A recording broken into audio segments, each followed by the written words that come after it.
Ողջունում եմ Չիբուկչյան լայվ YouTube канալի հետևորդներին եւ անցնենք ուրեմն թեմային։ Ուրեմն կար մի հետաքրքիր ամերիկյան բլոգեր, որը կոնսպիրոլոգ է եւ փորձել է անգամ մտնել քաղաքականության մեջ, բայց երկու անգամ փորձել է, երկու անգամ ձախողվել է, չի ընտրվել։ Ուրեմն նրա անունը Լորա Լումեր է, որը այսպես ինքը կոնսպիրոլոգ է իր էությամբ, ուրեմն MAGA ակտիվիստ կարելի ասել, Թրամփի հավատարիմ կողմնակից, դեռ առաջի ժամկետից սկսած Թրամփի հավատարիմ կողմնակիցներից է եւ այս աչսայրահեղականության հետ միասին նա նաեւ հակաուկրաինական դիրքորոշում ուներ տարիներ շարունակ եւ ըստ էության կրկնում էր ռուսական ռոպագանդայի նարատիվները եւ ահա տեղի ունեցավ հրաշք եւ Լորա Լումերը, որը մի քանի միլիոն հետևորդներ ունի, հենց այդ MAGA բազայի հետևորդներից ունի, հայտարարում է վերջերս, որ ինքը հասկացել է, որ ինքը սխալվել է, որ ինքը ռուսական ռոպագանդայի ազդեցության տակ է եղել, այնտեղ ինչ-որ համագործակցել է անգամ Russia Today-ի հետ, եւ որ ինքը փոշմանում է իր արածի համար, ներողություն է խնդրում Ուկրաինայի ժողովրդից, ժամանում է Ուկրաինա, պատահական գտնում են նրա ուկրաինական արմատները, որ նա ուկրաինուհի է, ուրեմն ինչ որ մասով, այսինքն որտեվ ինքը հրյա է իրեն համարում, որտեվ իր հորական կողմը հրյա է կարծես թե, բայց նրանց պապիկն ու տատիկը դուրս են եկել ուկրաինական Վինիցիա շրջանից եւ բնականաբար շատ մեծ հավանականությամբ ինքը նաեւ ուկրաինական արմատներ ունի, ինչի մասին ինքը խոստովանեց ու ասեց ես չգիտեի, պարզեց որ ես նաեւ ուկրաինուհի եմ։ Հիմա հավատում եմ ես արդյոք այսպիսի բաներին, այսպես հրաշք կերպարանափոխումներին ամեն ինչ կարող է լինել, բայց այս պարագայում մի փոքր ինձ համար կասկածելի է։ Ասեմ ինչու, որովհետև Լորա Լումերը նաև իր այս քայլով բավականին մեծ ռիսկի էր դիմում կորցնել իր լսարանի մի մասը, որին իրենք տարիներ շարունակ կերակրել են, որ Ուկրաինային պետք չի փող տալ, որ Ուկրաինան, չգիտեմ, ինքն է մեղավոր, որ պատերազմը սկսվել է եւ այլն այսպես շարունակ։ Ինքը հասկանում էր, որ նա կորցնելու է իր լսարանի մի զգալի մասը, բայց փոխարեն իհարկե ինքը խոստովանեց, որ մի մասին կորցրել է, բայց փոխարենը տեղնցավ հետաքրքիր բան։ Լորա Լումերի հետևից ոչ միայն Լորա Լումերը, այլ մի քանի եւս նմանատիպ ռոպագանդիստներ ավելի փոքր կալիբրի, բայց էլի մեծ լսարան ունեցող, նրանք նույնպես փոխում են իրենց տեսակետը Ուկրաինայի հետ կապված եւ սկսում են քարոզել, որ Ուկրաինայի պայքարը արդար է եւ այլն։ Հիմա սա ինձ համար առաջին նշանն էր, որ ինչ որ բան է տեղի ունենում ամերիկյան establishment-ում եւ հասնարարապես Դոնալդ Թրամփի ադմինիստրացիայում։ Այսինքն ես ավելի շատ հակված եմ նրան, որ Դոնալդ Թրամփն է անձամբ այդ հրահանգը տվել, որպեսզի այդ սեգմենտը փոխի իր դիրքորոշումը Ուկրաինայի նկատմամբ։ Սա ենթադրություններ է, որովհետև հիմա կասեմ ինչի եմ փորձում այսպես հասկանալ ինչա կատարվում, որտեղ ինչ որ կատարվում է բավականին լուրջ բաներ է տեղի ունենում։ Եվ մենք հիմա կտեսնենք նաև զարգացումները, թե ինչ եմ ես այդպես կարծում։ Իհարկե այնտեղ շատերը վերլուծում են, որ սա կարող է լինել նախընտրական շրջան, որ Ուկրաինայի նախագահ ավելի պոպուլյար է Միացյալ Նահանգներում, քան Դոնալդ Թրամփը, այսպիսի բաներ են խոսում, որ Ուկրաինայի ժողովրդի մեծ մասը սատարում է, Ամերիկայի ժողովրդի մեծ մասը սատարում է ուկրաինացիներին եւ նախընտրական շրջանում դա Դոնալդ Թրամփին պետք է իհարկե չբացառելով այսպիսի մանր բաները, բայց պետք է ասեմ, որ ամերիկյան քաղաքական դաշտում միշտ առաջնահերթը եղել են տնտեսական թեմաները, ինֆլյացիան, վառելիքի գները եւ հավատացեք, այսպես ասած, մեծ ազդեցություն ունենալ ուրեմն հատկապես այդ սեգմենտում ընտրությունների հետ կապված, ես չեմ կարծում, որ դա ուրեմն լեգիտիմ է։ Այսինքն ինչ որ ազդեցություն դա կարող է ունենալ, բայց հանուն դրա Դոնալդ Թրամփը ես խիստ կասկածում եմ, որ ինքը կգնար այդպիսի քայլի։ Հիմա հասկանանք սա նախաբանը, բայց ամենահետաքրքիրն ինչն էր։ Հանդիպման ժամանակ Լորա Լումերը անդադ փորձում էր, այսպես ասում, նաև այսինքն հարցերից անգամ երևում էր, որ իր մոտ ինչ որ ոչ թե շատ բան փոխվել է, այլ այսպես ինքը փորձում է փոխի, երբեմն նաև արհեստականորեն ինչ որ ինձ համար արհեստական էր հնչում, բայց ինքը այդուամենայնիվ այն նարատիվները, որ ինքը կրկնում էր, ինքը բոլոր այդ սուր թեմաների հետ կապված չնայած խոստովանում էր, որ ինքը փոխվել է եւ այլն, բայց այդուամենայնիվ այդ սուր հարցերը տվեց Զելենսկուն։ Օվալ օֆիսի սկանդալային հանդիպումից սկսած, վերջացրած Ուկրաինայի օգնությունով եւ այլն։ Փորձում էր Զելենսկուն անգամ ստիպել, որպեսզի նա ասի, որ Դոնալդ Թրամփը ամենալավ Ամերիկայի նախագահն է, բայց Զելենսկին բնականաբար ճիշտ արեց եւ Զելենսկին չասեց այդպիսի բան, որտեղ Դոնալդ Թրամփը գնացող է, իսկ ամերիկյան ընտրություններում կարող են հաղթել դեմոկրատները եւ հիմա լարվել դեմոկրատները լարվեն Զելենսկու նկատմամբ։ Զելենսկին փորձում են անդադ ասել, որ Զելենսկին մասնակցել է դեմոկրատների օգտին Թրամփի դեմ արշավի, բայց Զելենսկին նույնպես էստեղ ուրեմն ասեց, որ այդ նույն տրամաբանությամբ ես սեպտեմբերին միջև ընտրությունները հանդիպել եմ Դոնալդ Թրամփի հետ, իսկ այն հանդիպումը, որ եղել է ռազմարտունաբերության ներկայացուցիչների հետ, դեմոկրատների հետ, դա իմ կարիքների համար էր Ուկրաինան այդ պահին հիմա չէ, բայց հրետանային հրթիռների լրջագույն սղություն ուներ, ինքը այդ հանդիպմանը գնացել էր, ոչ թե նախընտրական շրջանում, իրան հետաքրքիր չի ամերիկյան ներքաղաքական պայքարը չի ցանկանում միջամտել, ուղղակի իրան պետք էր այդ պահին։ Եվ այստեղ էլ խուսափեց հիմա, բայց մի քանի շատ կարևոր ուղեր ցղեց Զելենսկին, ուրեմն եւ մի հետաքրքիր ինֆորմացիա բացվեց մի քանիս, մինչև Թրամփի այդ հանդիպումը նախ Զելենսկին ասաց, որ իր կարծիքով Դոնալդ Թրամփի հետ հարաբերությունները փոխվել են Վատիկանից սկսած։ Այսինքն կամաց ինքը կարողացել է ի վերջո բացատրել, հասկացնել Դոնալդ Թրամփին, որ Պուտինը չի ցանկանում խաղաղություն, եւ որ իրենք են իսկականից խաղաղություն ցանկանում, եւ Դոնալդ Թրամփը ի վերջո հասկացավ, հա։ Նու այս մի քիչ բնականաբար այնպիսի կատեգորիան, որ Դոնալդ Թրամփը ամեն ինչ լավ հասկանում է, նա բնականաբար հասկանում է, ուրեմն իրավիճակ է փոխվում ռազմաճակատում, ուկրաինական հնարավորություններն է տեսել, Ուկրաինան էլ անմիջապես ճիշտ ժամանակին դրսևորեց իր հնարավորությունները, մենք տեսնում ենք ինչա կատարվում Ռուսաստանում, այսօր էլ մի թեթև այդ մասին խոսենք, եւ Դոնալդ Թրամփը հասկացավ իմ խորին համոզմամբ, որ Ամերիկան իր քաղաքական նպատակներին ավելի շուտ կհասնի, արտաքին քաղաքական նպատակներին ավելի շուտ կհասնի Զելենսկու հետ ընկերությամբ, քան ստիպելով Զելենսկուն գնալ զիջումների։ Սա եկեք ասեմ, որ մենք խոսում ենք ուրեմն նախնական ենթադրությունների մասին, որովհետև իհարկե ամեն ինչ մի պահում Թրամփի ադմինիստրացիայի կարող է փոխել, բայց համենայն դեպս ես ինչ որ տեսնում եմ, ինչ որ ամերիկյան քաղաքական դաշտում կարդում եմ, լսում եմ, ուսումնասիրում եմ, այս պահին համենայն դեպս այսպիսի ամուր տպավորությունների մասով։ Իհարկե ինչ կլինի սեպտեմբերին, հոկտեմբերին կամ օգոստոսի վերջ, Թրամփի օրոք դժվար է այսպես կանխատեսել, բայց մենք փորձենք կանխատեսել, փորձենք ենթադրել, այսպես ասած, ավելի շուտ ոչ թե կանխատեսել, որ հիմա կոնկրետ այս փուլն է տեղի ունենում։ Հաջորդը ինչ ասեց Զելենսկին, որ մենք մեր ամերիկյան ընկերներին անհատույց ընդհանրապես տվել ենք մեր լավագույն տեխնոլոգիաները դրոնների եւ նրանք փորձարկել են, ասեց ես չեմ ասի որտեղ են փորձարկել, բայց մենք անգամ սովորեցրել ենք, օգնել ենք նրանց դա փորձարկել։ Հասկանալի է, չէ՞, Զելենսկին չասեց որտեղ է փորձարկվել, բայց մենք միասին լավ հասկանում ենք, չէ՞, որտեղ է փորձարկվել ուկրաինական տեխնոլոգիաները։ Եվ կարծում եմ սա էլ հետաքրքիր փոփոխություն է առաջացրել ամերիկյան ադմինիստրացիայի շրջանում, որտեղ մի պահ ամերիկյան զինվորականները դրիսկոլից սկսած, հեքսետից վերջացրած սկսեցին ընդունել, որ Ուկրաինան բավականին լուրջ ձեռքբերումներ ունի։ Այսինքն դա էլ պատահական չէ, ամեն ինչ ինչ որ հիմա տեղի անում, սա ամիսների երկարատև աշխատանք է, որ Ուկրաինան տարել է եւ իր հնարավորությունների ցուցադրություններ։ Հաջորդը ուրեմն պետք է ասեմ, որ ուրեմն այս տարի Ուկրաինան բալիստիկա թողարկելու եւ արդեն ինչ որ նկարներ կան եւ մեծ հավանականությամբ մենք այս տարի կարող ենք արդեն տեսնել ուկրաինական բալիստիկ հրթիռները։ Այդ ամենը շատ գաղտնի շարժի մեջ է պահվում, բայց նաեւ մենք պետք է հասկանանք, որ Ուկրաինան շատ էֆեկտիվ պայքարում է դրոնների դեմ, շահեդների դեմ եւ գիտի պայքարելու ձևերը եւ նաեւ նավատորմի դեմ։ Եվ այս հանդիպումից առաջ ուկրաինացիները անում են շատ հետաքրքիր մի քայլ։ Խախտում են իրանական լոգիստիկան Կասպից ծովում, որտեղ հարվածում են իրանական նավին Կասպից ծովում, եւ սա բավականին հաշվի առնելով Ուկրաինայի եւ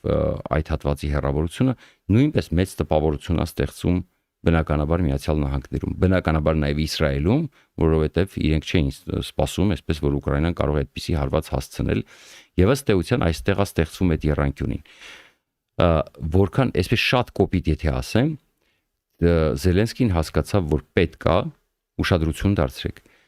Իրանի եւ Ուկրաինայի պատերազմները գլոբալ միացնել Իրան, որպեսզի ընդհանուր շահ ստեղծվի, Իսրայել, Միացյալ Նահանգներ, Ուկրաինա եռանկյունի ստեղծվի, որտեղ թշնամիները կմիավորվեն, նույնպես դաշնակիցները կմիավորվեն եւ սա կվերածվի շատ ավելի գլոբալ, ուրեմն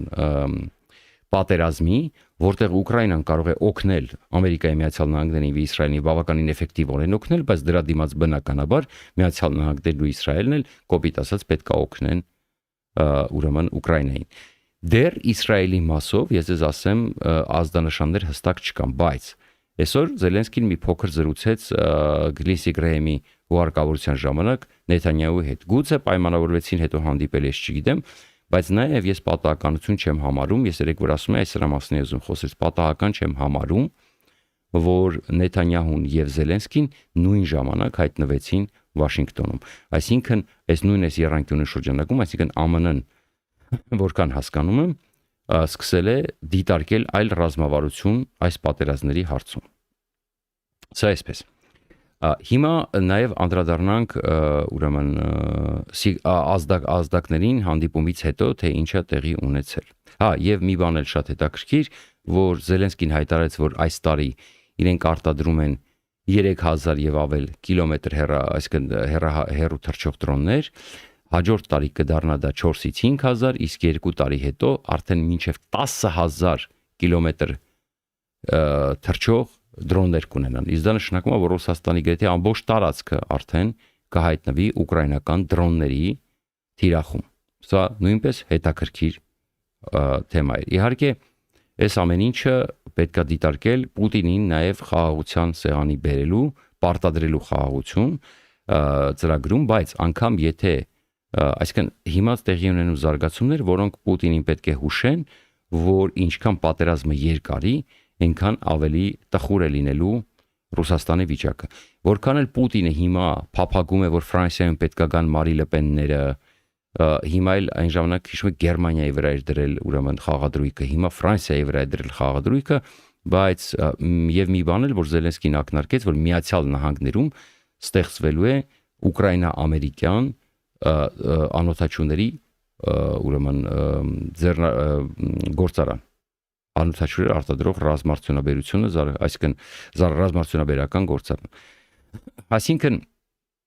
Պուտինը որևէ շանս չունի, անգամ եթե Ֆրանսիան էլ դուրս գա եւ չաջակցի, որը ես մի փոքր քիչ եմ, այսինքն քիչ հավանական եմ համարում, անգամ եթե պակասեցնի աջակցությունը, Ուկրաինան ստեղծել է մի այնպիսի համակարգ, որ ինքը ոչ մեկից առանձին կախված չէ։ Բայց մենք հիմա կհասկանանք նաև ինչա տեղի ունենում ընդհանուր առմամբ։ Հիմա ուրեմն պետք է հասկանալ, որ Թրամփը գրառում կատարեց եւ ասեց, որ մեծ պատիվ էր հանդիպել նախագահ Զելենսկիի հետ Ուկրաինայի, շատ հարցեր են քննարկել, հանդիպումը անցել է շատ լավ եւ հրապարակել է մի քանի ջերմ լուսանկարներ։ Այդ ամբողջը մեսիջներ են, նաեւ այդ լուսանկարները, որ հրապարակվել են, Զելենսկին լավ տրամադրությամբ այնպես, Թրամփը այսպես հատուկ ժեստով եւ այլն, այդ նկարները հուշում են, որ Թրամփը ամեն կերպ ուզում էր ընդգծել, որ իր եւ Զելենսկու հարաբերությունները ամբողջապես կարգավորվել են։ Ավելին ասեմ, երկու հանդիպումներն էլ եւ Նեթանյահուի եւ Զելենսկու հետ անցել են փակ ռեժիմով։ Ինչա գրել Զելենսկին, լավ հանդիպում էր նախագահ Թրամփի հետ Օվալաձև աշխատասենյակում։ Շնորհակալություն եմ հայտնում այն ամենի համար, ինչ մենք միասին անում ենք ուկրաինացիների կյանքը պաշտպանելու, խաղաղություն հաստատելու համար։ Նախ ես ցավակցություն հայտնեցի նախագահ Թրամփին Լինդսի Գրեհեմի մահվան կապակցությամբ, նա Ուկրաինայի իսկական բարեկամն էր։ Մենք նախագահի հետ քննարկեցինք Patriot հակահրթիռային համակարգերի լիցենզավորման հարցը եւ մի քանի խոսքը հրթիռների մասին է եւ մի քանի այլ գաղափարներ, որոնք կարող են օգնել։ Ես հիմա չեմ ուզում բոլորը կրկնել, բայց այնտեղ մի քանի բան էին քննարկում, որքան հասկանում եմ, շատ կարևոր քննարկումներ եղել եւ ռազմական եւ դիվանագիտական տրեկերում։ Այստեղ շատ կարևոր է հասկանալ, որ բավականին հիմա ես կներկայացնեմ նաեւ ինչու եմ այդպես կարծում եւ ինչ հետաքրքիր կազմերով են հանդիպել, որովհետեւ կազմերն էլ է դա մեսիջ, ընդ որում հետաքրքրական է, որ միշտ Թրամփը առանձին հանդիպել է նաեւ Նեթանյահուին, այս անգամ նույնպես առանձին հանդիպում Նեթանյահուի հետ, այսինքն դեմարդեմ չի եղել է մեծ պատվիրակությունների կազմում։ Ես ամենը հուշում եմ, որ լրջագույն հարցեր են քննարկվել, լրջագույն որոշումներ են կայացվել։ Մենք նաև քննարկեցինք դիվանագիտական հարցեր, կարևոր է ակտիվացնել դիվանագիտական գործընթացը։ Մեր թիմերը կհամակարգեն իրենց ապագա հաղորդակցության մանրամասները։ Ես շնորհակալ եմ Միացյալ Նահանգների իր ամուր աջակցության համար։ Գրառմանակից Զելենսկին նաև նույնպես լուսանկարներ է հրապարակել, սա էլ Զելենսկու գրառումն է։ Թրամփը նույնպես գրել է, որ Նեթանյահուի հետ շատ լավ հանդիպում է տեղի ունեցել, ուրեմն ակնհայտորեն շատ կարևոր հարցեր են քննարկվել։ Հիմա հետո կանդրադառնանք նաև ուրեմն Նեթանյահուին։ Թրամփի եւ Զելենսկու բանակցությունները ուրեմն շատ կարևոր մանրամասներ են բացահայտում։ Սպիտակ տանը տեղի ունեցավ նախագահներ Թրամփի եւ Զելենսկու հերթական հանդիպումը։ Երկու կողմերն էլ այդ հանդիպումը գնահատեցին որպես լավ, դրական եւ արդյունավետ։ Սա նախագահ Զելենսկու եւ Սպիտակ տան մամուլի ծառայության ձևակերպումն է։ Զելենսկու համար սա արդեն 4-րդ հանդիպումն էր Սպիտակ տանը եւ 10-րդ հանդիպումը Թրամփի հետ։ Նրա երկրորդ նախագահության ընթացքում։ Միջազգային առաջնորդներից քչերն են Դոնալդ Թրամփի երկրորդ նախագահության ընթացքում այդքան հաճախ շփվել նրա հետ։ Նկատեք, ամենաշատ շփված նախագահները Դոնալդ Թրամփի հետ նրա երկրորդ նախագահության ընթացքում Վլադիմիր Զելենսկին են եւ Բենյամին Նեթանյահուն, այսինքն երկու Իսրայելի եւ Ուկրաինայի նախագահների հետ են ամենաշատը շփվել։ Բանակցություններն անցել են առանց լրագրողների հետ հանդիպման, այսինքն խոսքը ոչ թե PR-ի, այլ աշխատանքային հարցերի քննարկման մասին էր։ Նախագահ Զելենսկին հայտնել է, որ Թրամփի հետ քննարկել է Patriot-ի հրթիռների արտադրության լիցենզիաները եւ դիվանագիտական գործընթացի ակտիվացումը։ Նախագահի աշխատակազմի ղեկավար Կիրիլո Բուդանովը, ով Վաշինգտոնում Ուկրաինայի եւ ԱՄՆ-ի նախագահների հանդիպմանը մասնակցել է ուկրաինական պատվիրակության կազմում, հայտարարել է բանակցային գործընթացի ինտենսիվացման շուրջ։ Պայմանավորվածությունների մասին Բուդանովը շեշտը կրկին դնում է հենց բանակցային գործընթացի վրա։ Ուշադրություն դարձրեք, թե ովքեր են մասնակցել բանակցություններին երկու նախագահներից բացի։ Ուկրաինական կողմից ըստ պաշտոնական տեղեկատվության եւ ըստ լուսանկարների մասնակիցների կազմն ուներ հետեւյալ տեսքը. Ուկրաինայի նախագահի աշխատակազմի ղեկավար Կիրիլո Բուդանովը, նրա առաջին տեղակալ Սերգեյ Կիսլիցը, Ուկրաինայի նախագահի աշխատակազմի ղեկավարի տեղակալ Պավլո Պալիսա, ԱԱՑԽ քարտուղար Ռուստեմ Ումերով, ԱԳՆ պաշտոնակատար Անդրեյ Սիբիգա, ժողովրդի ծառախմբակցության ղեկավար Դավիթ Արախամյա, ԱՄՆ-ում Ուկրաինայի դեսպան Օլգա Ստեֆանիշինը։ ԱՄՆ կողմից բանակցությունների մասնակիցների Ուկրաինայի կողմից բանակցությունների մասնակիցների մեծ մասը ուկրաինական պաշտոնական պատվիրակության կազմն է, որը մասնակցում էր եռակողմ ձևաչափով ԱՄՆ, Ռուսաստան, Ուկրաինա խաղաղ բանակցություններին։ Դրանք են Բուդանովը, Ումերովը, Կիսլիցյան եւ Արախամյան։ Նշեմ նաեւ, որ ուկրաինական պատվիրակությունը նույն կազմով մասնակցել է Lockheed Martin պաշտոնական ընկերության թիմի հետ։ Lockheed Martin-ը դա Ամերիկայի ամենախոշոր ռազմարտությունաբերության գիգանտներից է։ Եվ ուկրաինական պատվիրակությունը մասնակցել է Lockheed Martin-ի հետ ուրեմն բանակցություններին։ Նրանք Lockheed Martin-ը հիշեցնում արտադրում Atacams, HIMARS, F-16 եւ Patriot համակարգերի հրթիռներ։ Patriot համակարգերի հրթիռներ, ուշադրություն դարձրեք։ Ամերիկյան կողմից դատելով լուսանկարներից Մարկո Ռուբիո, պետքարտուղար, Սկոտ Բեսենթ, ֆինանսների նախարար, Փիք Հեքսեթ, պաշտպանության նախարար, գեներալ Դեն Քեյն, իդեպ Դեն Քեյնը չի մասնակցում նման հանդիպումներին, նա գրեթե չի լինում սպիտակ, եթե շատ անհրաժեշտություն չի լինում, եթե կոնկրետ ինչ-որ հարցեր չի լինում, Դեն Քեյնը սովորաբար Փիթ Հեքսեթն է ներկայացնում պետակոնը, բայց այս անգամ մասնակցել է Դեն Քեյնը, ուրեմն Միացյալ Շտաբների ղեկավար։ Ուրեմն Սյուզի Ուայլս, Սպիտակ տան աշխատակազմի ղեկավարը, սա հավանական է, ուրեմն որտեղ Սյուզի շատ կարևոր հանդիպում է տեղի ունեցել, որովհետև Սյուզի Ուայլսը, որ գիտեք, մենք դեռ Ռեյգանի ադմինիստրացիայից աշխատել է նախագահ Ռեյգանի հետ, լրջագույն հեղինակություն ունի Տրամփի մոտ եւ բավականին լուրջ Տրամփը լսում է նրա խորհուրդները։ Իր կարգավիճակով եւ ազդեցությամբ նա գրեթե միշտ ներկա է նախագահ Տրամփի կարևորագույն երկկողմ բանակցություններին։ Կարևորագույն։ Հեքսեթի եւ հատկապես Քեյնի ներկայությունը վկայում է ռազմական հարցերի քննարկման մասին։ Շատ ավելի հետաքրքիր է, թե ովքեր չկային այս բանակցություններին։ Ուշադրություն։ ԱՄՆ փոխնախագահ Ջեյ Դի Վենսը, Ստիվ Վիտկոֆը եւ Ջարեդ Քուշները։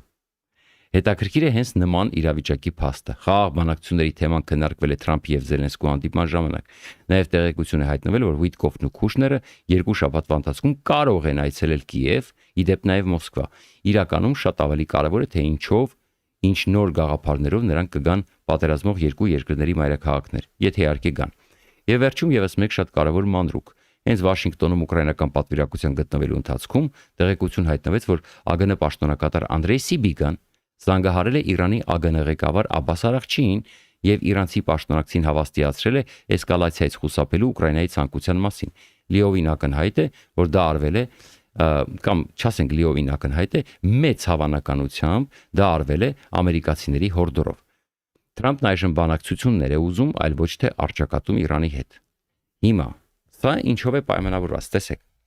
շատ մեծ հավանականությամբ ամերիկացիները հասկացան, որ իրենց պետք է Ուկրաինայի օգնությունը մերձավոր արևելքում։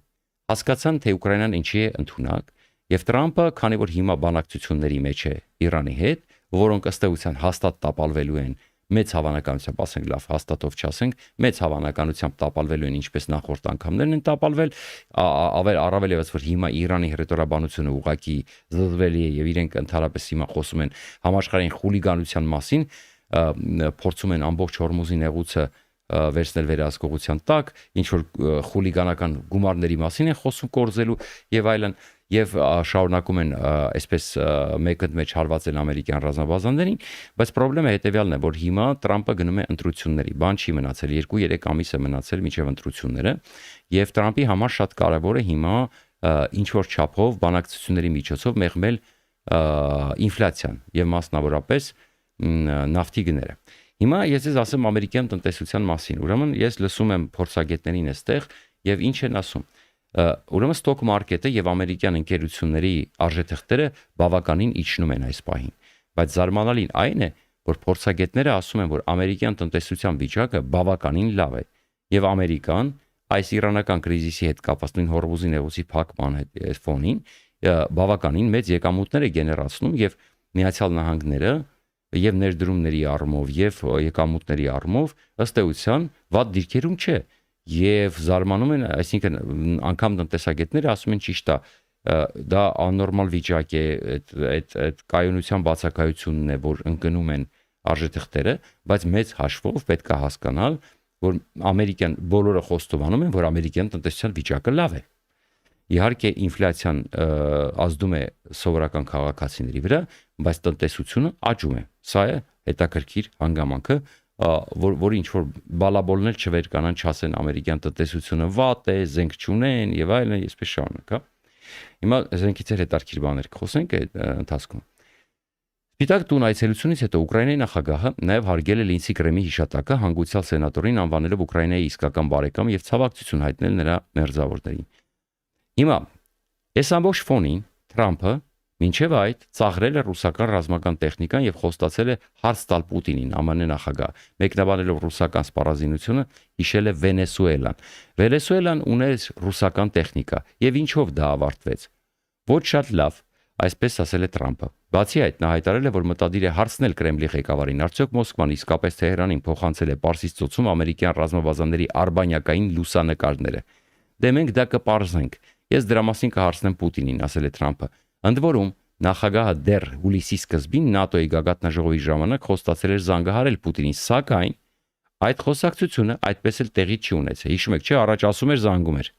Հիմա ասում է, բայց չի զանգում։ Նկատում եք ինչ փոփոխություն է տեղի ունենում։ Իհարկե, սա տեղի ունենում այն ֆոնի վրա, երբ որ Պուտինի այսինքն Ռուսաստանում խոսակցությունները ակտիվանում են մոբիլիզացիայի հետ կապված, որ ընտրություններից հետո Պուտինը գնալու է մոբիլիզացիայի, ես նորից եմ հորդորում մեր հայ համայնքին, ներկայացուցիչներին, հատկապես արական սեռի ներկայացուցիչներին, արագ կողմնորոշվել, քանի դեռ չեն դարել, ուրեմն խաբության նոխաս եւ չեն հայտնվել ուկրաինական հողում եւ որտեղ այնտեղ 20-30 րոպե է տևում, ուրեմն շտուրմավիկ կոչվածի կյանքը 20-30 րոպե, ոչ ավել։ Հետաբար ձեր եզրակացությունը արեք։ Հիմա ռուսները ամեն կերպ փորձում են հերքել մոբիլիզացիայի փաստը, բայց բոլոր ռազմական վերլուծաբանները ասում են, որ ինքը չի կարող շարունակել պատերազմը, Պուտինը չի կարող շարունակել պատերազմը, եթե չանի մոբիլիզացիա, որտեղ հիմա իր մոտ արդեն արդյունքները բացասական են։ Եթե ինքը գրավում է 5 մետր, կորցնում է 10 մետր։ Մի ուղղության վրա գրավում է 2 մետր, մյուս ուղղության վրա կորցնում է 4 մետր։ Դրա համար պետք է հասկանալ, որ բոլոր ռազմական վերլուծաբանները ասում են, որ դա բլեֆ է, ուշ թե շուտ Պուտինը այդ մոբիլիզացիան հայտարարելու է ուղղակի ընտրություններից հետո պարլամենտական Ռուսաստանում։ Իսկ հիմա անդրադառնանք գլխավոր թեմային։ Հիշում եք, ես ձեզ ասացի, որ ներկայացրեցի այն օրենքը, դա օրենքը անվանվեց Օղորմածիկի լուսահոգի Լինսի Գրեմի անունով եւ այդ օրենքի մեջ կար նաեւ Ադրբեջանի անունը, Հնդկաստանն էլ կա եւ այլն։ Հիմա ուրեմն ասում եմ, այստեղ շաբաթը ուրբաթի շուտ եկավ։ Նա տեսենք ինչա տեղի ունեցավ։ ԱՄՆ սենատը կողմ է քվեարկել հանգուցյալ սենատոր Լինսի Գրեմի հեղինակած պատժամիջոցների մասին օրինագծի առաջխաղացմանը։ Թեև դա սկզբնական ընթացակարգային փուլ էր, այլ ոչ թե վերջնական, քվեարկության հիմնական մանրամասները հետևյալն են. Սենատը 86-12, մի հատ հարաբերակցությունը խնդրում եմ նայեք, ուշադրություն դարձրեք, 86-12 ձայների հարաբերակցությամբ քվեարկել է քննարկումներն ավարտելու եւ օրինագիծն առաջ մղելու օգտին։ Ուրեմն, երկուսակցական օրենսդրությունը թիրախավորում է Ռուսաստանին եւ Իրանին, թույլ տալով սահմանել 100-ից մինչև 200% մաքսատուրքեր ռուսական էներգակիրների խոշոր գնորդների նկատմամբ, ինչպիսիք են Չինաստանը, Հնդկաստանը, այդ թվում Ադրբեջանը, եւ խոստանալով համաշխարհային պատժամիջոցները Մոսկվայի ֆինանսական ու էներգետիկ ոլորտների դեմ։ Այսինքն, այս պայդրությամբ բավականին տեսնում եք մի փաստը մյուսի հետ համադրելով տեսնում եք ինչից եմ եզրակացնում, որ մթնոլորտը փոխվել եւ ավելին ասեմ, ես չեմ բացառում, որ խոշոր առումով ռազմավարությունն է փոխվել եւ մենք կարող ենք շատ անակնկալ իրադարձությունների ուրեմն ականատեսների եւ կասեմ ինչու։ Ինչ թեմայով հետագայում ներքևում կասեմ Նեթանյահուի հանդիպման ֆոնին։ Այսինքն փորձում են փակել նաեւ այն պետությունների օթերը, այդ թվում Ադրբեջանի, տեսնում եք ինչքան էր Ալիևը տանջվում։ Սա ինչ եմ ասում, մենք պետք է հիմա շատ զգուշ լինենք, որովհետեւ եթե այս օրենքն էլ ընդունվեց, ուրեմն բնականաբար Ադրբեջանը ել ավելի վատ վիճակում է հայտնվելու, այդ բաժամիջոցները սկսեցին ազդել։ Իհարկե Ադրբեջանի բաժամիջոցներից ազատելու համար Թրամփը կարող է օրինակի համար ստիպել գնալ խաղաղության Հայաստանի հետ առանց նախապայմանների, բայց ես մի քիչ կասկածում եմ, որ Ալիևը կհամաձայնվի։ Դրա համար ես ասում, եթե այս ամեն ինչը խորանալու են ռուս-ադրբեջանական հարաբերությունները, եւ մենք պետք է պատրաստ լինենք այստեղ ցանկացած զարգացման, բայց քանի դեռ Միացյալ Նահանգները ակտիվ է եւ Միացյալ Նահանգները Իրանի հետ կապված ուրեմն պլաններ ունի, ես չեմ կարծում, թե Ալիևը որևէ ռիսկի գնա այս փուլում։ Կարծում եմ, որ պետք է առնվազն սպասի տեսնի ինչով կավարտվի այս ամենը։ Եվ այս ամենը, իդեպ ասեմ ձեզ, եթե Աստված չանի Իրանը ուրեմն ինչ որ ձևով տակից դուրս գա, ինչ եմ ասում, ես չեմ կարծում, բայց սցենարները ձեզ ասել եմ, երկու սցենար կա, Իրանը միևնույնն է քաոսի մեջ անգնելու, բայց այն մարդիկ, ովքեր չեն ցանկանում, որ Իրանը, Միացյալ Նահանգները Իրանում հաջողության հասնի, այդ մարդիկ ուղղակի վտանգի տակ են դնում Հայաստանը, որովհետև մենք պետք է հասկանանք, որ Ալիևը հենց հիմա արդեն սպասում է, որ Միացյալ Նահանգները պետք է տապալվեն, որպեսզի ինքը վերադառնա նոյեմբերի 9-ի ծրագրին։ Հետևաբար այն իրանասեր, չալմայասեր փորլուծաբաններին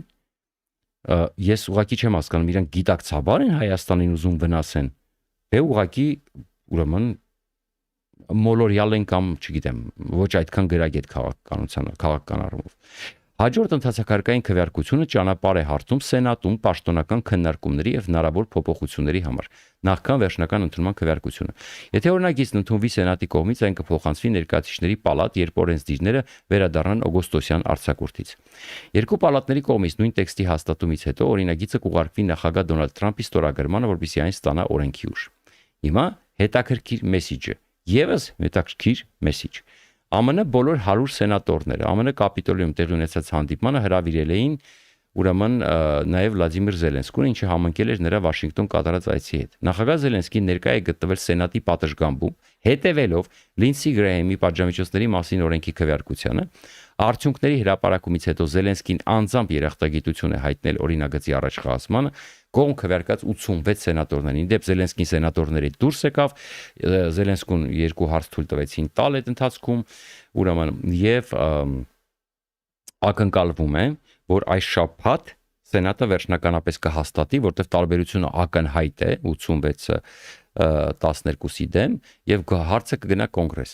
Կոնգրեսում ինչպես կընթանա քվեարկությունը ամբողջությամբ կախված է Պուտինից կարծում եմ եւ այս նոր փուլից, որ կարծես ինչ որ բան են պատրաստել Ուկրաինան եւ Միացյալ Նահանգները, նաեւ դիվանագիտական հարթակում, որտեղ ակնհայտորեն ինչ որ առաջարկ է ձևավորվել Ուկրաինայի եւ Միացյալ Նահանգների կողմից Ռուսաստանին։ Բնականաբար ընտրություններից այս ընթացքում կփորձեն օգոստոսյա, որտեղ ընտրություններից հետո արդեն Պուտինի ձեռքերը կրկին ազատվում է եւ ինքը կարող է այդ մոբիլիզացիան իրականացնել, բնականաբար կոնֆլիկտը կսրվի։ Առավելևս որ ես ներկայացրեցի, որ Պուտինը 30,000 հյուսիսկորեացի է փորձում բերել, թե չեմ ներկայացրել, չեմ հիշում։ Ուրեմն 30,000 հյուսիսկորեացի է խնդրել եւ նաեւ հիմա ավտոմոբիլային կամուրջ են կառուցում Հյուսիսային Կորեայի հետ, որտեղ ահավոր զենքի պակասություն ունեն։ Եվ Հյուսիսային Կորեան անգամ սկսելու է մատակարարել ռուսներին բալիստիկ հրթիռների արձակման կայաններ, որպեսզի պատկերացնեք ինչքան տխուր է Ռուսաստանի վիճակը։ Հիմա ԱՄՆ-ն սկսել է Ուկրաինային Patriot հրթիռների արտադրության լիցենզիա տրամադրելու ընթացակարգը։ Իհարկե Զելենսկին ասում է, որ մենք քննարկում ենք դա, բայց Զելենսկին հանդիպում է Lockheed Martin-ի հետ, որը հենց այդ լիցենզիան պետքա տրամադրի եւ իր տեխնոլոգիաներով պետքա կառուցվի։ Ինչու է սա կարծացի։ Սա արդեն ուկրաինական inside է, ուկրաինական ուրեմն Kiev Independent կայքն է հրապարակել, որը հիմա ասեմ հղում է անում Պաշտոնյայի, այսինքն կան տեղեկություններ, որ այդ լիցենզիաները արդեն տրման գործընթացում են, այսինքն դա արդեն հաստատված հարց է եւ մի քանի ամիսների ընթացքում լիցենզիաները ստանալուց հետո Ուկրաինան ակտիվորեն կսկսի ուրեմն արտադրել կամ սկսել Patriot հրթիռների արտադրությունը։ Ուրեմն սա ուրեմն կարդում եմ ձեզ ուկրաինական inside ԱՄՆ-ն սկսել է Ուկրաինայի Patriot հրթիռների արտադրության լիցենզիա տրամադրելու ընթացակարգը Kiev Independent-ը ԱՄՆ-ն սկսել է ուրեմն ինչպես գրում է Kiev Independent-ը հարցը դուրս է եկել քաղաքական հայտարարությունների շրջանակից եւ տեղափոխվել տեխնիկական հարթություն անանուն ուկրաինացի պաշտոնյայի խոսքով ամերիկյան Lockheed Martin ընկերությունը, որին պատկանում է հրթիռների արտադրության տեխնոլոգիան եւ հանդիսանում է դրանց հիմնական արտադրողը, արդեն տվել է իր համաձայնությունը Ուկրաինային լիցենզիա փոխանցելու հարցում։ Պաշտոնյան չի հավատում, որ գործընթացը կտևի մի քանի ամիս, ինչպես ենթադրվում էր նախկինում, գրում է հայտարարությունը, ուրեմն հրատարակությունը առանց հավելյալ մանրամասներ ներկայացնելու։ Հիմա մի քանի ամիս կտևի, թե մի քանի շաբաթ կտևի, չգիտենք, բայց այն որ արդեն process-ը սկսվել է, իսկ ուկրաինացիները ցույց են տվել եւ ապացուցել են, որ իրենք ամեն ինչը շատ արագ են կարողանում կազմակերպել, հատկապես իրենց դա պետք է օդի ջրի պես ռուսական բալիստիկների դեմ պայքարելու։ Մենք տեսնում ենք, որ շատ կարևոր process է սկսել։ Դուք պատկերացնում եք, եթե Ուկրաինան սկսի ինքը արտադրել ամերիկյան Patriot-ներ։ Հիմա եւս հետաքրքիր մեսիջ, ուրեմն Տրամպի ամենասիրելի հաղորդավար Շոն Հենետին, իդեպ նա այնքան մեծ կշիռ ունի, որ Տրամպից հետո, այսինքն Լինսի Գրեհեմի հուղարկավորությունը ելույթ ունեցողների թվում նաեւ ինքն էր որպես Լինսի Գրեհեմի ընկեր, բայց սովորաբար այդ կարգի ուրեմն այդ մասշտաբի միջոցառումներին կլինի դա հուղարկավորություն, դրանք նաև ունեն բավականին լուրջ քաղաքական կոնտեքստ եւ Շոն Հենետիի հայտնվելը բնականաբար նաև նույն խոսում են նրա կշռի մասին։ Եվ Շոն Հենետին երկու հարցազրույց է վերցնում, մեկը Վլադիմիր Զելենսկուց եւ մյուսը Բենջամին Նեթանյահուից։ Նույն օրվա ընթացքում։ Սա էլ հետաքրքիր մեսիջ է։ Հիմա քանի որ Միացյալ Նահանգները արդեն սկսել է 2 թե 3 երկրի կարծեմ Գերմանիան, Լեհաստանը եւ Ուկրաինան են ստանում Patriot-ի Գերմանիան կարծեմ ունի, Լեհաստանն ու Ուկրաինան ստանում են Patriot-ի արտադրության լիցենզիաներ, բնականաբար արտադրության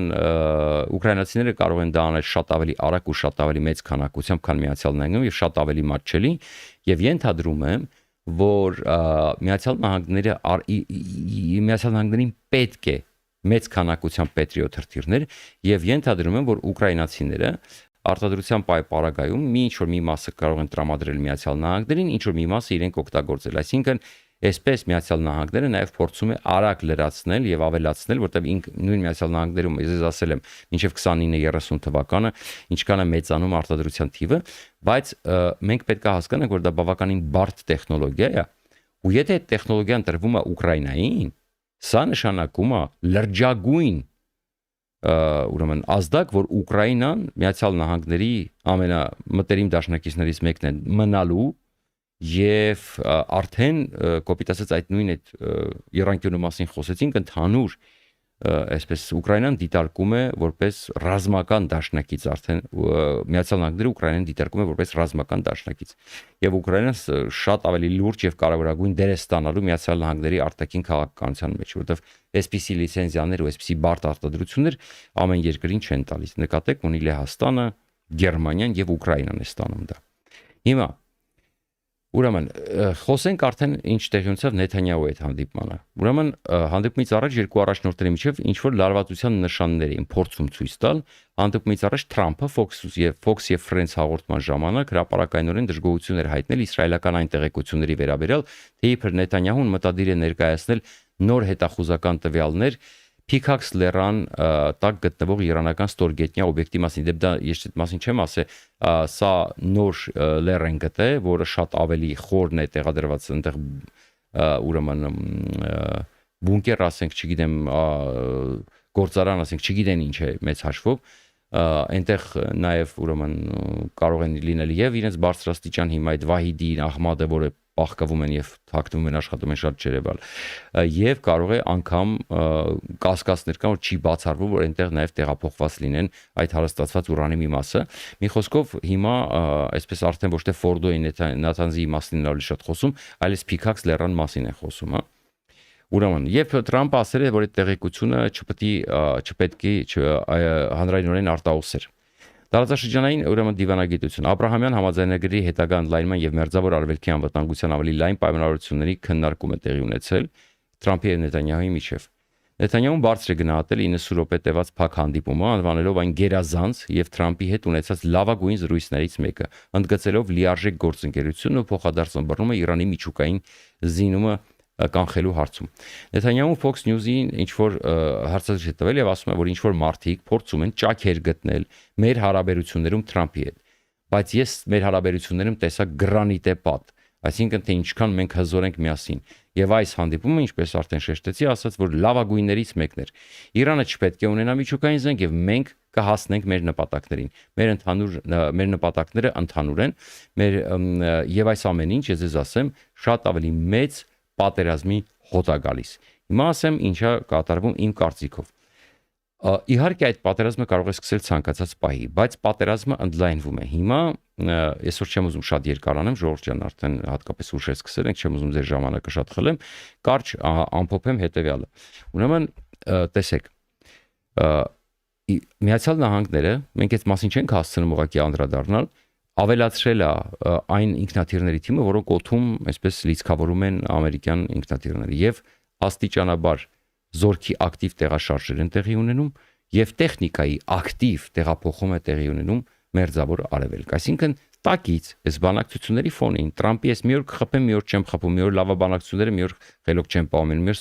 համասումը բանակցում ենք, համասումը լավ չեմ պահում, համասումը եթե չբանակցենք ոչնչացնում եւ այլն։ Այս ամեն ինչի տակ Միացյալ Նահանգները ել ավելի են մեծացնում իրենց ներկայությունը մերձավոր արևելքում։ Գումարած ես այն օրը արդեն ձեզ փոքրիկ ասեցի այդ մասին, Սաուդյան Արաբիան ինքը արդեն ուզած չուզած, այսպես այնտեղ խառնվել է իրար հութիների սպառնալիքներից հետո, այդ մասին հետո կանդրադառնանք, այսօր չեմ ուզում, այնտեղ էլ է հետաքրքիր թեմա, հութիների սպառնալիքներից հետո ուրեմն ինքը սկսել է իր պրոքսիների միջոցով պատերազմել, այսինքն հութիների դեմ։ Այնտեղ իրենք շահեր ունեն եւ Արաբական Միացյալ Էմիրությունները եւ Սաուդյան Արաբիան եւ այնտեղ հիմա ակտիվ պատերազմական գործողություններ են տեղի ունենում, որին ըստ էության թեկուս չեզոք, բայց մասնակցում է Սաուդյան Արաբիան։ Շատեր ասում են անգամ շատ ուղիղ է դա, որտեվ կոնկրետ բոլորը գիտեն, որ այդ խմբավորմանը կոնկրետ Սաուդյան Արաբիան է, այնտեղ կոալիցիա կա, մի խոսքով այդ մասին դուք խոսենք հիմա որ խորանամ շատ կխորանամ։ Այսինքն դուք տեսնում եք, որ պատերազմը ընդլայնվում է եւ ընդլայնվում է բավականին մեծ տեմպերով։ Ուկրաինան ցույց է տալի իր կարողությունը մասնակցելու այն պատերազմին, հա, եւ այլն։ Իրանը սպառնում է, որ ինքը կհարվածի իբր Ուկրաինային, չնայած ես մի քիչ կասկածում եմ, որ Իրանը այդ հնարավորությունները ունի, բայց անգամ եթե կամ ինչ-որ մեծ վնաս կարող հասցնել, բայց անգամ այս քայլը, որ Սիբիգան զանգեց եւ պայմանավորեց, սա իմ խորին համոզմամբ ուղղակի իրանցիներին շեղելու քաղաքականություն էր եւ տեսնելով ուկրաինական հնարավորությունները, ես կարծում եմ եւ Իսրայելը եւ Միացյալ Նահանգները կսկսեն շատ ավելի հետաքրքիր եւ ավելի մեծ ռազմավարություն մշակել, որտեղ իրենք օրինակի համար Կասպից ծովում ոչ մի բան չէին կարողանում անել, այն ժամանակ ավելի շատ Հորմուզի նեղուցում էին իրանք կարողանում ամերիկացիները իրանցիներին փակել, հիմա իրանք ունեն հնարավորություն նաեւ կտրել Կասպից ծովով Ռուսաստան-Իրան շղթան, այսինքն ել ավելի մեկուսացնել Իրանին։ Եվ բնականաբար, քանի որ շուտ է հիմա, որտեղ Թրամփի առաջ ընտրություններ են կանգնած, այսինքն մենք մեզ շատ հետաքրքիր ժամանակներ են սպասում, որ կայս հասկանում եմ, կուսումնասիրվեն ուկրաինական հնարավորությունները եւ կարծում շատ ավելի հետաքրքիր ու շատ ավելի մեծ գործողություն կիրականացվի։ Ենթադրում եմ ընտրություններից հետո։ Իհարկե չի կարելի բացառել, որ ընտրություններից առաջ նաեւ ինչի որովհետև ես բազմիցս ասել եմ, այդուամենայնիվ Իրանը փորձելու է ամեն ինչ անել, որպեսզի Թրամփի ռեյտինգը գները ցածր, այսինքն լավտի գները բարձր պահի, Թրամփի ռեյտինգը իջացնելու համար, որպեսզի հուսով որ Թրամփը կկորցնի մեծամասնությունը եւ կոնգրեսում եւ սենատում, հա։ Դրա համար շատ հավանական է, որ ինչ որ պահի կարող է Թրամփը հասկանա, որ այլևս անիմաստ է ռեյտինգների մասին մտածել եւ այդ պատերազմը սկսել կոպիտ ասած։ Չեմ բացառում դա, բայց տրամաբանությունը հուշում է, որ ամեն ինչ կանեն, որպեսզի այդ պատերազմը սկսվի նոյեմբերից հետո, երբ որ արդեն ընտրությունները կանցնեն կվերջանա։ Սա այսպես շատ հետաքրքիր ժամանակներ են սպասվում, շատ խորհրդավոր բաներ են տեղի ունենում։ Ուկրաինան ստիպեց, որպեսզի իր հետ հաշվի նստեն։ Ուկրաինան այս այնպիսի գործողություններ, որ Միացյալ Նահանգները հասկացավ, որ ավելի լավ է այսպիսի դաշնակից ունենալ ու կոնկրետ ոչ թե ուղակի պետություն, որին, չգիտեմ, ինքը տենց լավություններ է անում եւ այլն, այլ գործընկեր, ընդ որում ռազմական գործընկեր, եւ սա կարող է ամբողջությամբ փոխել խաղի կանոնները։ Սա կարծում հասկացավ նաեւ Նետանյահուն, որը երկար տարիներ դիտարկում էր ռուսների հետ պայմանավորված բալանս էր փորձում պահել թուրքերի հետ Սիրիայում, չգիտեմ, սիրիացիներին զսպելու հարցում եւ այլն։ Իսկ հիմա, քանի որ Ռուսաստանը այլևս դերակատար չի, ավելին Ռուսաստանը զինում է Իրանին, Իրանը զինում է Ռուսաստանին, բնականաբար իրենք էլ արդեն ուղիղ դառնում են Իսրայելի հակառակորդը։ Հետևաբար Նետանյահուն էլ արդեն, այսպես ասում են, շատ մեծ խաղերի տեղ չունի, որովհետև այն Ռուսաստանը, որի հետ ինքը համագործակցում էր ինչ-որ իր շահերը սպասարկելու համար, այդ Ռուսաստանը այլևս չկա։ Այս էր հետաքրքիր հանգամանք։ Եվ այս խորհրդավոր հանդիպումները միաժամանակյա, ուրեմն Վաշինգտոնում, եւ այս իրադարձությունները, որ ես ներկայացրեցի, հուշում եմ, որ մեզ բավականին հետաքրքիր եւ լուրջ ժամանակներ են սպասվում։ Բնականաբար, եթե պատերազմը ավելի ընդլայնվի մեր տարածաշրջանում, դա չի կարող չվերաբերվել նաև Հայաստանին, հետաբար մեր իշխանությունները, քանի որ մենք լավ գիտենք իրենց վերլուծական ունակությունները, որ Պուտինը պետք է հաղթեր, Թրամփը պետք է պայմանավորվեր, առանքում մնանք բալանսավորվենք, որ բալանսավորենք, դրա համար ես փորձում եմ նաև օգնացնել այս առումով, եթե մի քիչ այսպես ասում եմ, քթացակ եւ ուղեղ ունեն, կհասկանան ինչի մասին եմ խոսում եւ կփորձեն ավելի լավ նախապատրաստվել եւ ես դրա համար այն օրը ակնարկեցի, որ ես միշտ կողմ եմ եղել, որ ալտերնատիվ բանակցություններ գնան գազի եւ դիվերսիֆիկացիայի հետ կապված, նույն անգամ Իրանի հետ կապված, բայց հիմա լավագույն ժամանակը չէր։ Դրա համար ես այն օրը ակնարկեցի, որ իրանք միշտ ամեն ինչ անում են, բայց ասում եմ թարս պահի ու թարս են ամեն ինչ անում, չգիտես ինչի։ Հիմա իրավիճակը ներկայացրեցի, հուսով եմ կլսեն ինչ որ եզրակացություններ կանեն, որովհետեւ այս ամեն ինչը ինչ որ մեր շուրջը կատարվելու է, շատ լուրջ, ուղիղ մարտահրավերը լինելու նաև մեզ համար։ Մենք այստեղ պետք է մեզ շատ ճիշտ պահենք, Հայաստանի իշխանությունները պետք է իրեն շատ ճիշտ պահեն։ Հիմա Ռուսաստանի մասով, իդեպ ես երեք ներկայացրեցի, տենց Վալբերզից ապրանք ստացող կարեն, որ տենց շատ ոգևորվել էր Facebook-յան էջում, տենց շատ վառված էր ինձանից, որ ես տենց ուկրաինական դիրքորոշում եմ բռնել եւ այլն տենց։ Հիմա Վալբերիզի լոգիստիկ հերթական կենտրոնն է հարված ստացել այս անգամ Ռիազանում, ընդ որում հարված է հասցվել եւ նավթավերամաշակման գործարանը, այնպես արտակարգ վառվում են, ենթադրում կադրերը կլինեն նաեւ Telegram-յան էջում, Չիբուկչյան լայվ, սիրուն են շատ վառվում, հատկապես Վայլբերիզի պահեստը, դրա համար այն ռուսամոլ այն ոչնչությանը, որ տենց փորձում էր տենց Վայլբերիզից տենց ապրանքներ ստանալ չինական անորակ, ասենք, Հորդորում եմ արագ-արագ ստանալ, որովհետև շուտով Վալբերիզում արդեն կարող է ապրանք չմնա ու շուտով իր սիրած Վալբերիզը հայլևս կարողա չլինի։ Իսկ Հայաստանի իշխանություններին, այսինքն ոչ թե Հայաստանի իշխանությունն, ավելի շատ այն սպասարկող մեդիաներին, բոլոր ընդդիմադիր իշխանամետ, որոնք հանրային հեռուստաընկերության սկսած, որոնք այսպես քարոզում էին, այնպես որ անդադ ներկայացնում էին ռուսական գենշտաբի հաղորդակցությունները, որ օրը 5 անգամ Ուկրաինան գրավում են, 5 անգամ օրը 5 անգամ ուկրաինական բանակը ոչնչացնում են, օրը 15 անգամ ուկրաինական զենքն են ոչնչացնում, ուրեմն եւ այսպես մարդի Հայաստանը ամբողջությամբ այսպես ռուսական նարատիվների դաշտ էին բերում, որ ասում են քիչ տվեք այդ ամեն ինչը, մի արեք, մի խափեք ժողովրդին, մի շեղեք ժողովրդին, ռուսները ստում են, մի արեք։ Հիմա ես իրանց կոչ եմ անում բոլորով միասին փոխհատուցել եւ նաեւ ոչ միայն փոխհատուցել այն 3000 գործարաններին, որոնք Վալբերիզով գումար են աշխատում հայաստանցի, այլ նաև այդ մարդկանց աշխատանքի ապահովմամբ զբաղվել, որովհետև այն նույն ձեր քարոզի պատճառով այդ մարդիկ ակտիվ որոշել են մտնել Վայլբերիզ, ֆինանսավորել հանցագործ պատերազմը ռուսների եւ Հայաստանը կապել ռուսական ծուղակի, որովհետև Վայլբերիզը, Yandex-ը եւ մնացած այլանդակությունները դրանք ռուսական ծուղակ են Հայաստանը։ Եվ մի բան էլ նորից ուզում եմ զգուշացնել մեր ռուսաստանցի հայերին, ինձ ճառեր գրելու փոխարեն լավաշ տեքստեր գրել, չամենայն հարգանքով, անկախ ամեն ինչից, դուք ժամանակ եք կորցնում եւ թանկարժեք ժամանակ եք կորցնում։ Բաստրիկինը առաջարկել է VPN-ի եւ արհեստական ինտելեկտի օգտագործումը համարել ծանրացուցիչ հանգամանք Ռուսաստանի քննչական կոմիտեի ղեկավարի խոսքով նման տեխնոլոգիաները իբր թե ավելի ու ավելի հաճախ են կիրառվում սպանությունների, ինքնասպանության հասցնելու ու սեռական բնույթի հանցագործությունների թե AI-ը ինչ կապ ունի դրա հետ սեռական մի խոսքով ահաբեկչության եւ ծայրահեղականության ժառանգ։ Ընդ որում Բաստրիկինը նշել է, որ քննիչներն իրենք ակտիվորեն օգտագործում են նեյրոցանցերն իրենց աշխատանքում։ Նրա խոսքով արհեստական ինտելեկտը օգնում է փնտրել թվային հետքեր, ճանաչել դեմքերը եւ վերլուծել մեծածավալ տվյալներ։ Որպես օրինակ նա բերել է ահաբեկչության գործի քննությունը, որի շրջանակներում արհեստական ինտելեկտը մշակել է ուրեմն ահռելի քանակությամբ ինֆորմացիա եւ ճանաչել ավելի քան 400 մարդու, այսինքն ըստ Բաստրի իրանք հասկանում եք իրանց մոտ արդեն ոնց ասեմ փրփուրից կախվող ուրեմն չգիտեմ արդեն անձի երկվություն են ստացել ստրեսից, հա մի կողմից օգնում է հանցագործությունները բացահայտելու դրա համար իրանք օգտագործում, բայց ձեզ չի կարելի ամոթը հանկարծ չանեք, որտեղ շատ բան կարող է իմանաք, որ մեր բունկերային առնետի դեմքը ցեխով են տանում, չի կարելի։ Դրա համար ամեն ինչ անում են, որ մեկուսացնեն ձեզ։ Հիմա որ փողոցում մոտենալու են, եթե այս օրենքը, եթե այս ընդունվի, փողոցում մոտենալու են հեռախոսներդ վերցնեն, որ մեկի մոտ եղա VPN,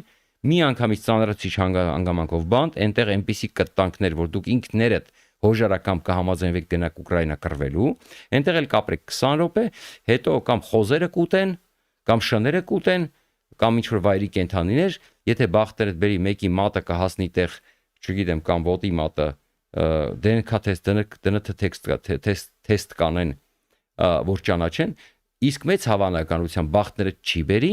տենց էլ չեն գտնի, կմնա անհայտ կորած ինչու, որպեսզի դուք չստանաք որևէ փոխհատուցում, որտեղ փոխհատուցումները շատ մեծ են, իսկ բունկերային առնետը էլ փող չունի։ Հատկապես հենց տեսնեն հայկական ազգանունը,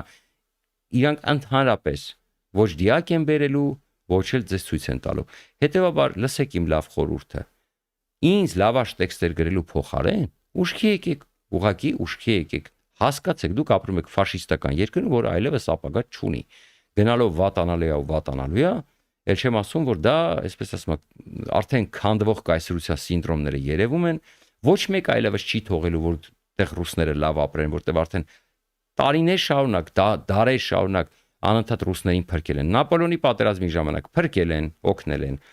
Ուրեմն Ղրիմի պարտությունից հետո Արևմուտքը օգնեց, որ ռուսները ոտքի կանգնեն։ Ճապոնիայի պատերազմից հետո պարտված ռուսներին օգնեցին ոտքի կանգնել։ Էլի Արևմուտքը անտանտի երկրները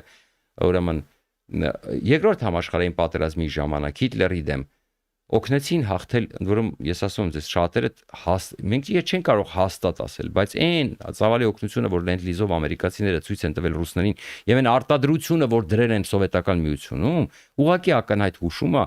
որ կարելի է ու ասենց ասեմ առնվազն լրջորեն կասկածել, որ ռուսները կհաղթեին, սովետական միությունը կհաղթեր Հիտլերին, ինչու՞։ Մի բարձ պատճառով, որովհետեւ պատերազմի առաջին մի քանի ամիսներում 3 միլիոն սովից ուրեմն հետամնացությունից զինտեխնիկա չունենալու նորմալ ուրեմն եւ չկռվելու ցանկությունից 3 միլիոն սովետական միության զինվոր գերի է ընկել եւ իրավիճակը փրկվել է միայն Լենդ-լիզից, երբ որ առաջին ուտելիքը, կոնսերվաները, պահածոները եւ մնացած ամեն ինչը, շորերը, տաք շորերը, ամեն ինչ շատ կներեք, ասма, ասենց շատ ժողովրդական լեզվով չասեմ, ներքնաշորերից բռնած, բայց դուք հասկացաք ինչի մասին եմ ասում։ Զուգագուլպաներից ներքնաշորերից բռնած մինչև վառոդի գործարան, ուրեմն եւ տանկեր եւ չգիտեմ, տասնյակ հազարավոր տանկեր եւ տասնյակ հազարավոր ինքնաթիռներ, 20,000 ինքնաթիռ տվել Միացյալ Նահանգները, որովհետեւ սովետական միությունը ավիացիա ունենա այդ ծանր ժամանակներում։ Ընդ որում դրա հետ տվել է նաեւ տեխնոլոգիաներ եւ շատերը չգիտեք, որովհետեւ ձեզ դպրոցում այդ մասին չեն սովորեցրել, ձեռնտու չի եղել, բայց շատերը հիմա ունեք արհեստական ինտելեկտ, ունեք Google կոչված շատ հրաշալի գործիք։ Մտեք նայեք ու ինքներդ եզրակացություն ունեք, արդյոք սովետական միությունը կհաղթեր Հիտլերին, եթե չստանար այդ ծավալի օգնությունը։ Մտեք ու նայեք ու վայելեք, կտեսնեք թե ինչ պատկեր է։ Բայց դրանից հետո էլի Սովետ միության քանդելուց հետո ռուսներին օգնեցին Բուշի տոտիկներից սկսած ամեն ինչով փողով Միացյալ Նահանգները եւ այս անգամ էլ չեն օգնելու, որովհետեւ հասկացան, որ դա անօգուտ գործ է։ Այս անգամ պահելու են, այսպես ասեմ, ստաբիլ ստրկության մեջ, որովհետեւ հասկացան, հենց ռուսը գլուխա բարձրացնում, դառնում է ագրեսոր ֆաշիստ։ Համար պետք է դրանց գլուխը պահել կախ եւ պահելու են կախ եւ այդ պետությունը, որտեղ դուք ապրում եք, էլ ձեզ չի բերելու երջանկություն եւ մեծ հաջողություններ։ Դրա համար հիմիկվանից եզրակացություն արեք, քանի դեռ ձեր գրպանը մի բան չեն գցել բանակ տանելու համար, VPN-ի համար չեն ձերբակալել տանելու համար, եթե չեք ուզում իհարկե, եթե չեք հոգնել ձեր կյանքից, դրա համար հիմիկվանից, քանի ընտրությունները չեն եղել Ռուսաստանում, արագ դուրս եկեք։ Չեմ ասում ուր ուզում եք դուրս եկեք, բայց դուրս եկեք նորմալ երկրներ, որպեսզի ուրեմն չդառնաք ֆաշիստական մեքենայի զոհ։ Նորից զգուշացնում եմ, գալիս են շատ մութ ժամանակներ։ Աշխատեք, արագ անեք ինչ որ անում եք, քանի դեռ ուշ չի։ Եվ ամենավերջում հետաքրքրական մի բան ասեմ, որ ուրեմն ստրկացումը ժողովրդի տեղի ունենում առաջինը լեզվի միջոցով։ Եվ անգամ ռուսական հաղորդումները կապ չունի։ Անգամ երբ որ դու ռուսական հաղորդում ես վարում, փորձում ես իբր ընդդիմադիր երևալ, դա միևնույնն է ռուսական ռոպագանդա է։ Երբ որ դու ռուսական արտիստներ ես կանչում, անընդհատ, ռուսերենով հարցազրույցներ ես վարում, ռուսական, Ուրալը սիրում ես, Եկատերինբուրգը սիրում ես, դառնում ես Ուրալ Եկատերինբուրգսկի, այդ ամեն ինչը բերում է նրան, որ դու ուղղակի ռուսական լեզու ու մշակույթ ես քարոզում, որը առանց այդ սպուտնիկներն ու մնացածը հետո քարոզում են դու սպուտնիկներից շատ չես տարբերում։ Եվ հետո երբ որ այդ մարդուն թողում են հայկական հեռուստաընկերություններ, այդ մարդը գալիս է ու եթերում ասում է դեղորյակ։ Ամենայն հավանականությամբ իմաստից փորձեցի հասկանալ, որ դա դեղորայքն է։ Բայց բնականաբար, երբ որ դու Ուրալ Եկատերինբուրգսկի ես, քո համար ռուսերենն է հարազատ։ Երբ որ դու դեմ ես տալի Ուկրաինայի հայ տղեկին, որ վրան քրեական գործ հարուցեն, որ բռնել ես տալի, դրա համար քո համար դա դեղորյակ է, ոչ թե դեղորայք, որտեվ դու հաստատ ռուսերենը ճիշտ գիտես, որովհետև երբ որ դու Ուրալ Եկատերինբուրգսկի ես, քո համար մայրենին դառնում է ռուսերենը։ Բայց այդ դեպքում ինչու եք այդ մարդուն թողնում հայկական հեռուստաընկերություններ, որ ասի դեղորյակ։ Եթերից գլխավոր հաղորդման եթերից այսպես շոու է վարում մարդը, դեղորյակ է ասում։ Ու ոչ մեկին դա պետք չի, ոչ մեկին դա հետաքրքիր չի։ Բոլորը թքած ունեն, որի համար նորմալ է, բայց ո՞նց է տեղի ունենում ստրկացումը։ Այդ տենց, երբ որ օտարի լեզուն մշակույթը քեզ այդ տենց լիբերալ ինչ որ կամ չգիտեմ կիսա լիբերալ ձևանավոր իբր տենց բան ձևանալով, դες կամած կամ դա էլ է գործիք ժողովրդին ստրկացնելու ու հետո ասելու այ հայրենում դեղորյակ է, դեղորայք չի, կոպիտ ասած էլի։ Դրա համար